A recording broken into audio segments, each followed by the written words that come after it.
13 ივნისი რაღაცნაირად ძალიან ჩაიკარგა ცოტა ეს ამბავი, რომ ეს არის 13 ივნისის ტრაგედიის მე-11 წლის თავი. 11 წლის წინ მე ამ დღეს ვიყავი ქუთაისში, ესწრებოდი და მონაწილეობდი ახალგაზრდული პარლამენტის მოდელირებაში. ისო შევთხოვით რაღაცა პოსტები დაიდო, რომ ისო ზოოპარკიო რაღაცაო ცხოველები გაიქცეო და მე გავიგე თუ რა ხელა ამბავი მოხდა თბილისში. რა თქმა უნდა ძალიან დიდი ტრაგედია იყო, უდიდესი ზარალი დაღუპული ადამიანები, მაგრამ ამ დღემ გვაჩვენა, რომ ადამიანებს ჩვენთან ხალხს შეუძლია გაერთიანება სიცოცხლის გადასარჩენად. ეს კარგად აჩვენა დიუშენის სინდრომის მქონე ბავშვთათვის წამლის მოპოვების პროტესტმაც, როცა მართლა ასეულობით ათასმა ადამიანმა ჩარიცხა თანხა და ასეულობით მილიონობით ადამიანი დამობილიზდა. ეს აჩვენა შარშან გურიის და ბაღდათის დიდ თოვლობამაც, როცა ადამიანები არ საიდან ახალგაზრდები ყველანაირი ცოდნის მომზადების გარეშე, მაგრამ დიდი კეთილი ნებით წავიდნენ და გამოიჩინეს სამოქალაქო ინიციატივა და დაეხმარნენ ოჯახებს.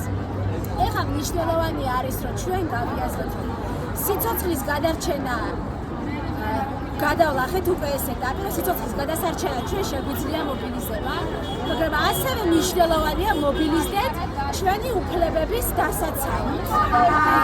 განათლების, დასაქმების და სხვა ბევრი თავისუფლების და უფლების. ხვალ მაგალითად არის შიშემოპირთა ეროვნული დღე 14 ივნისი და შიშემოპირები ამ დღეს რითი ხვდებით ხო, რომ მარტო ვერ ცხოვრობთ, ვერ სწავლობთ, თუ ოჯახი შენთან არ გადმოვიდა რეგიონიდან, შენ მარტო ვერ ისწავლე, იმიტომ რომ არ არის მისაწვდომი საცხოვრისი. უნივერსიტეტს არ აქვს შესაბამისი პოლიტიკა. ვერ გექნება სამსახური, იმიტომ რომ შიშემოპირით სამუშაოს დაწყების დროს ყველანაირად არის დისკრიმინირებული დამსაქმებლის მხრიდან. ასისტენტი რომ მოიპოვო, ანუ იმ ქალაქში იყო რეგისტრირებული, სადაც დავუშვათ შეიტანა ამ ასისტენტზე. რიგები არის რამდენიმე თვიანი. შენ თუ მაგალითად არ იცი დამოუკიდებლად ცხოვრება არ შეგიძლია, არავინ ამას არ გასწავლის.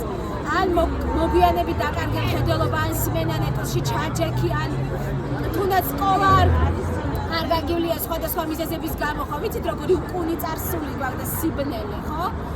ანუ ახლა არავინ არ გასწავლის და მდგომარეობიდან ვერავინ ვერ გამოგვასწავლის, იმიტომ რომ არ არის ამისთვის დასრულების პროგრამები. აი ამაზეც უნდა ამოვიღოთ ხმა, დიუშენის პროტესტმა დაგვანახა, რომ შიშემოპირთა პროტესტს აქვს ძალა, აქვს ფასი და ჩვენ აწი ეს ამან უნდა გვაჩვენოს მაგალითი და სხვა რაც გვაქვს მოსათხოვე ამ ქვეყანაში ღირსეულად ადამიანად